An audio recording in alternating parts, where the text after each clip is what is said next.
Welcome on in, everybody, to the All Aussie Rules YouTube channel. This is our season review for 2024 of the Sydney Swans. We're going to have a look at all the numbers, all the stats, all the players behind their season 2024. What went right, what went wrong, and just to look at everything for them. As always, don't forget to like, comment, and subscribe if you're not already. Something like 75% of my viewers' watch time are not subscribed to the channel. So join, it's free, and it helps a lot. So without any further ado, let's jump into the Sydney Swans 2024 season. As everybody knows, it looked really good for a big chunk before it fell apart a little bit towards the end. They ended up with 17 wins, 6 losses during the regular home and away season, finished first on the ladder. Obviously fought their way through to the grand final before falling short, going down comfortably in the end to Brisbane Lions. We'll jump into a match-by-match analysis of their season. As you can see, up until round 15, it was looking very green. It fell apart there in the middle to late season. They got it back with winning their last 3 home and away set games before finals, and as we said, they lost in the grand final. We'll start at the top, round 0, opening round. They played Melbourne up at the SCG, and it was a weird sort of game. I actually rewatched this one yesterday in my rewatch of the whole 2024 season of every team. Started at game 1, and they were the better team that day, no doubt about it. Deserved the win, got the win. Melbourne kicked poorly early, Sydney kicked poor late. In the end, Sydney got the win. They then played Collingwood in round 1 at the MCG and absolutely smacked them.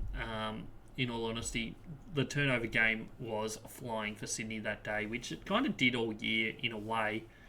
Up until grand final day, they were really good at turnovers and bouncing the ball end to end, and showed that they could play the MCG that day, which maybe gave them hope that they could take the premiership, but not to be. They then played Essendon at the SCG in a high-scoring, entertaining match, got the win by 30 points. In what is one of the weirder results of the year, they lost to the Wooden Spoon team. Yes, top of the ladder did lose to the Wooden Spooners in round 3 at the MCG. I don't know what to make of this game. I'm about to rewatch it once I get to round 3, so it won't be too far away. But I still don't understand what happened that day. They then played Gather Round. West Coast Eagles got the win by 26 points. Wasn't comfortable. West Coast were actually leading, I think, at halftime or certainly late in the second quarter. Had the bye. Played Gold Coast at the SCG. Won it comfortably. Boy, did they play the SCG well this year. By 53 points. Then went to MCG again for the third time in 8 weeks, or 7 weeks, and played Hawthorn. Won it by 76 points in a really comfortable performance. That was right before Hawthorn's season turned around, so that was still while they were struggling a bit. GWS beat them by 29 points in the first of 3 meetings that they ended up having this year. Beat Fremantle over in the West by 48, but we kind of forgive the Dockers for that performance. They kicked really poorly that day, the Fremantle, and it was also the day after a tragedy that shook their club and obviously would have had a serious effect on the mental state of a lot of players. Carlton, they then smacked at the SCG. Carlton were up by like 4 or 5 goals in the first quarter, and then Sydney just turned on the Jets and ended up winning by 52. They beat Bulldogs at Marvel Stadium by 14 in a really good win. Beat Geelong at the SCG by 30. Then went to the Adelaide Oval, beat Adelaide by 42. Beat GWS for the second time, this time by 27 points, so very similar margin. And then things started falling apart. Lost to Fremantle at the SCG by a point. Then followed it up with a 2-point loss to St Kilda at Marvel Stadium. They righted the ship a little bit the next week with a 79-point win over North Melbourne at the SCG before losing to Brisbane at the Gabba by 2 points. Bulldogs at the SCG by 39 points. And then in another wild result, lost by 112 points to Port Adelaide at Adelaide Oval. No excuses. They were 71-0 down in this game. They just did not show up at all and got absolutely punished.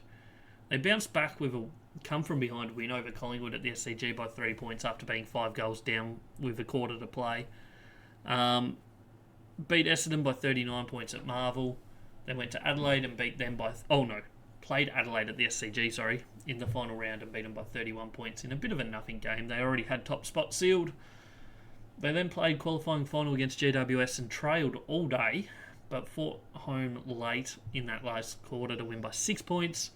Played Port Adelaide at the SCG and won by 36. Never looked like losing that one, just kind of controlled the match. And then in the grand final, they finished off with a 60-point thumping by Brisbane. Played okay for the first quarter and a half, maybe. They certainly were not the better team in that quarter and a half, but they looked like they were going to be at least competitive. But then Brisbane turned on the Jets and Sydney just couldn't go with them. Ended up losing by 60 points. Disappointing end, no doubt, for them after finishing top of the ladder, at one point being, 13 and 1. Is that how many they had? Whatever it was, after 15 rounds, it would have been 13 and 1. And then to fade away and not win the premiership is probably a bit of a disappointment, in all honesty. So this is their last 3 seasons now, starting 2022 on the far right column. They went 16 and 6, pretty good. Finished third on the ladder that year. Made it through to the grand final, lost by 80-something points to Geelong. So, fail in the end. Did okay to make the grand final. It wasn't like they were a dominant team throughout the year. They played pretty well. They did well, but in the end just weren't good enough for Geelong on grand final day. Last year, they finished 12 wins, 10 losses and a draw. Finished the home and away season last year really well to scrape into finals after being 15th with about 8 rounds to go. 7 rounds to go, somewhere around about that. Got into 8th, lost to Carlton in an elimination final at Melbourne. And then this year, obviously, 17 wins, 6 losses. Got the minor premiership, got through to the grand final, but just like 2 years ago, failed on the final day. So maybe something is going on there, I don't know. Maybe it's just a coincidence, who knows. Looking at players used, this year they were obviously very blessed. Only used the 31 players. Didn't have to change their team all that often, certainly early season. Yeah, they were missing a couple of players early, like Luke Parker and Callum Mills were both injured early. But the rest of the team just stayed dead healthy pretty much, and they just could play their best team of those players each week. Didn't have people going in and out, and that really helped them, I think, early season. Towards the end, they had people going in and out a bit more often. Obviously, Callum Mills missed the grand final and the prelim final. Maybe a couple other players should have been missing some games too, because they had 2 people that clearly went in with injuries into the grand final. So, a bit of a disappointing result there. As you can see, their experience has really risen up to 119.7. I think that's about 3rd in the league. They're not that old. I think maybe 5th or 6th oldest team in the AFL. So age isn't too much of a concern for them just yet, but they certainly are getting towards the older area. But you kind of expect that for a team that's challenging. Obviously, the last 2 years, much more around about the average for players used. Also, age and experience was also similar to the AFL average. Now we've got all their stats across the last 3 years. A lot of stats here, so we won't go through it all. It's just an indication. Feel free to pause, have a look at some of the other stuff that we don't go through. But as you can see, points in 2022 and 2024, very similar-ish. Slightly more points for this year, and slightly more points against as well. So the difference doesn't change too much from that year to this year. Obviously, the year in the middle was a bit of a down year, but you kind of forgive one of them in between. Disposal count, they never dominate disposals. They do okay. They certainly don't dominate, though. They move the ball fast, especially this year. Their disposal efficiency, while staying the same-ish, their opposition disposal efficiency has certainly risen. Inside 50 count this year, much the same as 2022, slightly down but not much. Their rebound 50 percentage was huge discrepancy this year. The opposition were not able to get it out of their 50 too often. We went past the accuracy stat, but I think that plays a big part in it, because 52.5% is, I think, third in the AFL this year for accuracy in front of goal. And their opposition, 44.9, is incredibly low. So, yes, they were forcing teams into bad shots, which obviously played a factor in that, but also the fact that the opposition just couldn't score. Couldn't kick straight. Turnover game, interestingly, has probably dropped off a little bit in terms of actual numbers. Turned it over. I mean, both turnovers and intercepts down across the league this year and down for Sydney. But they lost the intercept game this year. But we'll get to score sources in a minute. It didn't affect their scoring from turnovers, because when they did get turnovers, they did really well out of it. Contested football, not an area of their best. That's not what they thrive in contested football. They really get the ball out in the open and run it. Hard ball gets slightly down. Loose ball gets also down. So most of their balls were, not from loose ball or hard ball, obviously. Clearances, not another area that they don't dominate games at. Stoppage clearances they're okay at, but centre clearances they certainly get beaten a lot. But we'll look at their score sources again in a minute, and that will show some more interesting stats. Forward efficiency was good for them. Defensive efficiency maybe not ideal, but it worked out okay for them because the opposition didn't kick very straight in front of goal. Tackles have stayed very similar for them across the years, and I think the hitouts and hitouts to advantage numbers have certainly improved this year from both the previous years, which isn't a surprise. They brought Brodie Grundy in for that exact reason, and although some people get into him, he didn't dominate Darcy Fort as much as maybe he should have in the grand final. He certainly beat Darcy Fort. I just don't think he had enough support through the midfield on the day. Here is the score sources across the 3 years. Obviously, there's 3 ways to score. You can get it from a kick-in, you can get it from a stoppage, or you can get it from a turnover. Firstly, kick-ins stayed very similar offensively, but dropped off a little bit defensively this year. Their stoppages increased, an extra 5 points a game basically from stoppages, while conceding also 5 less. So that's almost a 2-goal turnaround from stoppages. So although their numbers, centre clearance and stoppage clearances, didn't really improve or even maybe slightly dropped off from last year, their actual points from that area certainly improved. And same with turnovers. They got forced less turnovers this year, but still got an extra 3 points. So definite improvements there. Obviously, also, you can get the ball in 3 different areas of the field to start your score launch, I guess you call it. You can get them from the defensive half, the forward half, or the centre bounce. Defensive half transition improved slightly from last year. Not a massive margin, but slight improvement. Same can be said for forward half, and even centre bounce, slight improvement without being massively, except for the grand final. If you look at their grand final numbers for scoring, centre bounce was incredible, the amount of points scored from the centre bounce for both teams, but especially Brisbane. They dominated that area. I think they ended up with 30 odd points from centre bounce, and Sydney were about 20. So a massive area of the grand final was the centre bounce scoring. We'll jump into the players now. And we'll lead off with the players that missed 5 or more games in season 2024, led by captain Callum Mills. Missed a chunk of the start of the season and then missed their last couple games as well. He missed 19 games for the season. Obviously, never ideal losing your captain for that many games. Obviously. Luke Parker, he missed the start of the season through injury, then couldn't find his way into the team.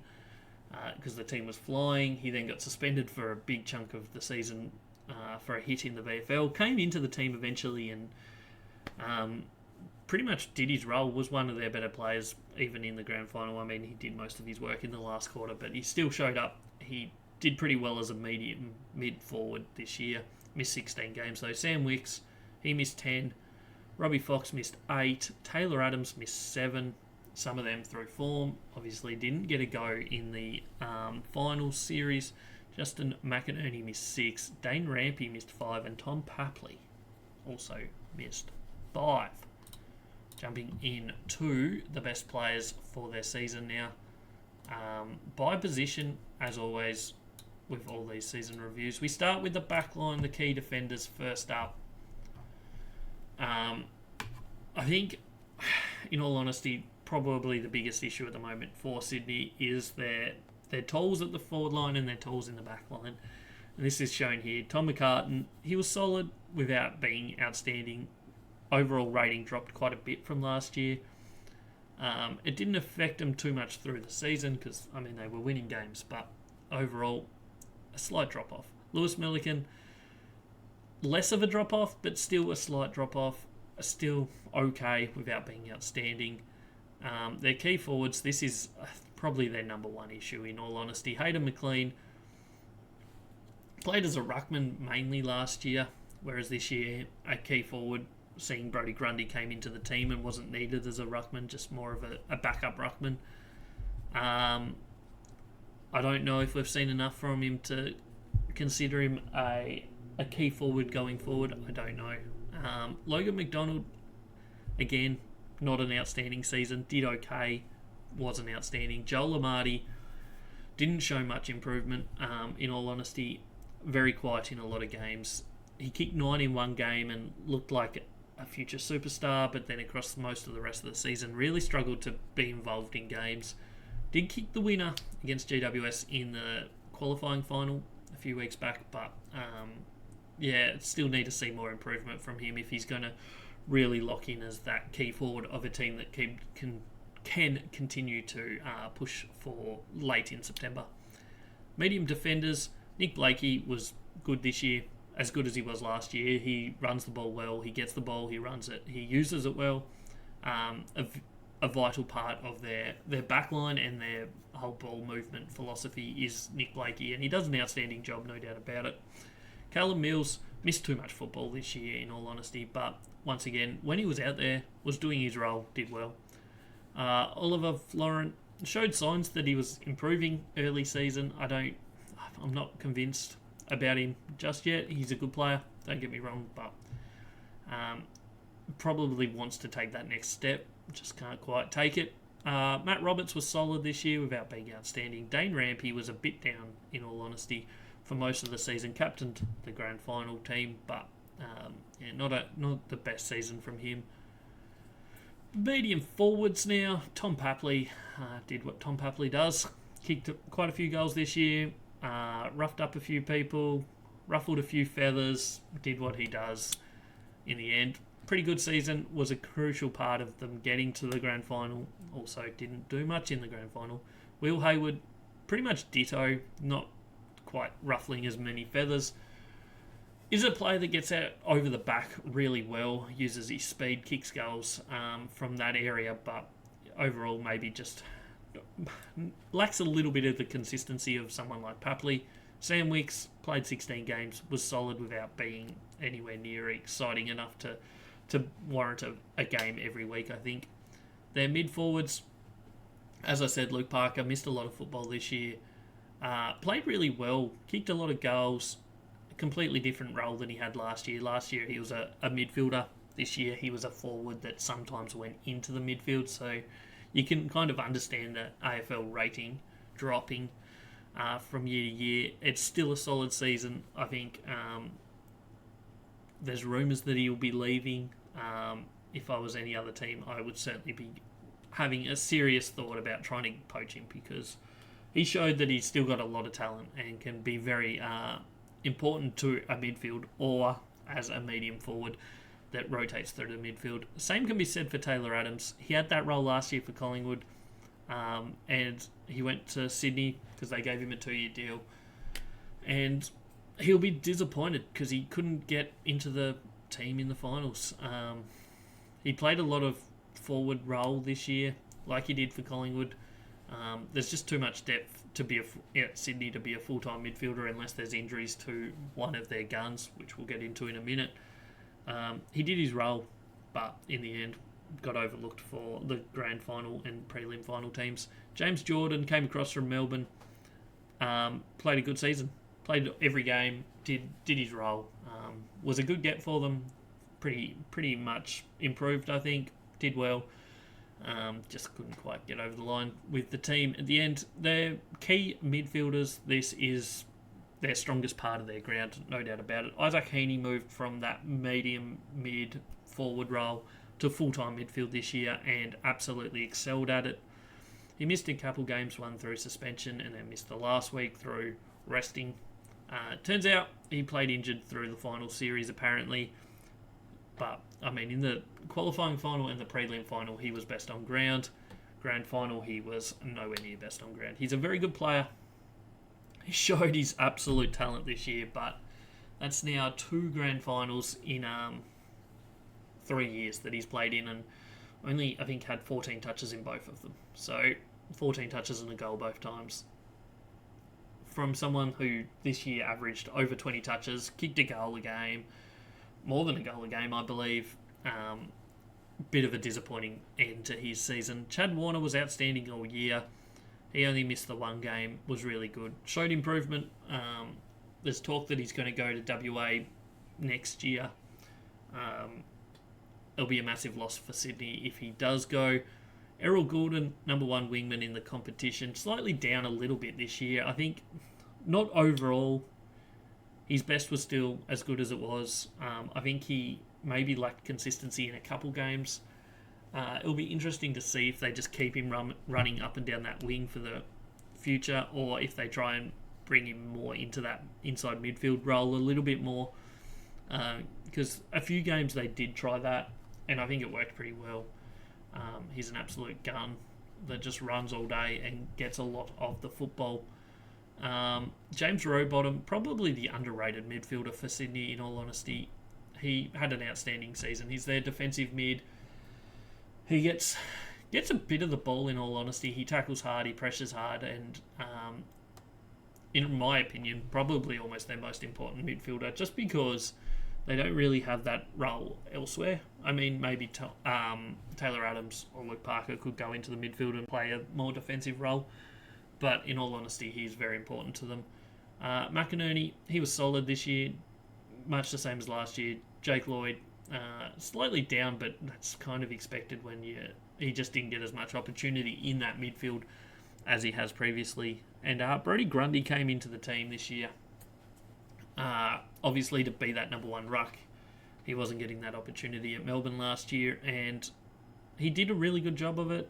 Opening round, against Melbourne, probably was one of the crucial reasons they won that game, because he went up against his old teammate in Max Gawn and beat him in that second half. And yeah, he maybe lacked some consistency throughout the year, but I still think he's in the top 6 ruckman this year across the league. We'll be doing player rankings across the leagues shortly in the next few weeks in a YouTube video, maybe on the podcast, we'll see. But yeah, he would have been in the top 6 ruckman, I believe, this year. So Sydney bought in 3 players this year. 3? I think that's how many it was. James Jordan, Taylor Adams, Brodie Grundy. Was there any others? I think that's it. They bought him in for a reason. Brodie Grundy was their big one that came in and obviously had an immediate impact. They fell short but, I mean, they weren't far off. We've got one final slide to look at, and that's the players that played in 2023 that are no longer there. They had 3 retirees, important retirees. There was other people that got delisted and stuff, but these are the players that actually played / had an impact on the team last year. Lance Franklin, obviously, didn't have a great year last year, retired. But he's always going to be hard to replace, as they've found out. That key forward role is an interesting one for them going forward. Tom Hickey played as a ruckman last year. Brodie Grundy came in, replaced that, and was better than Tom Hickey, so not a massive loss, that one. Paddy McCartan, he retired as well. I mean, not a massive loss. And Dylan Stevens went to North Melbourne, also not something that they really lost too much of. So the net gain of the 3 players they bought in more than outweighed for what they lost. I mean, a peak level Buddy Franklin obviously isn't replaceable, but the Buddy Franklin they had last year certainly wasn't up to his best. There's no doubt about it. So that's Sydney Swans 2024. A disappointing end to their season. It was a season that looked like it could have been a very successful year for them, but they just fell at the final hurdle. In all honesty, they got to the grand final. They did what they set out to, but in the end, very disappointing that they lost by 60 points and basically had a replay of 2 years ago when they got thrashed by Geelong in the grand final. So, not ideal for them in any stretch of the imagination. What do we see from them next year? It's going to be an interesting off-season for them.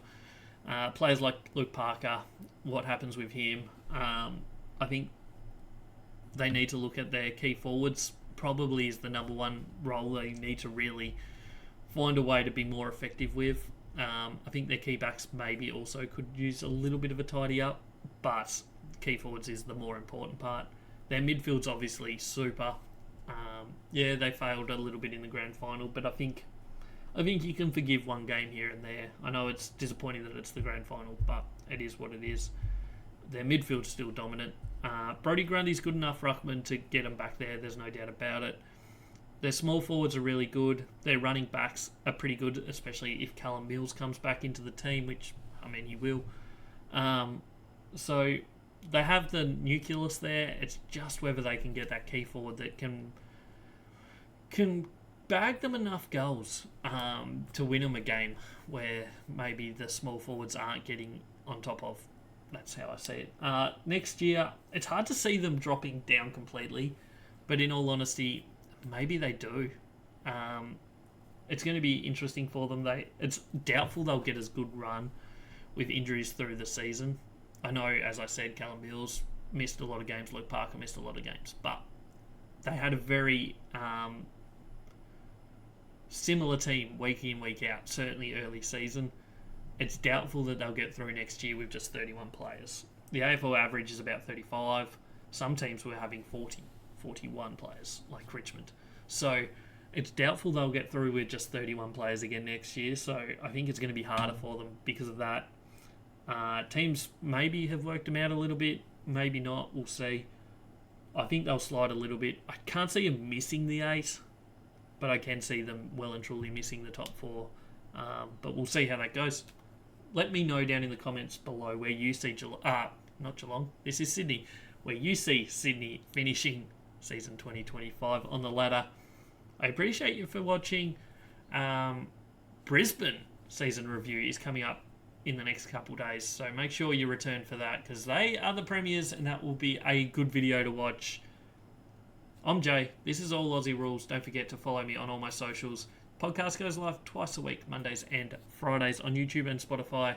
Like, comment, subscribe. As always, thank you. I'll catch you on the next one.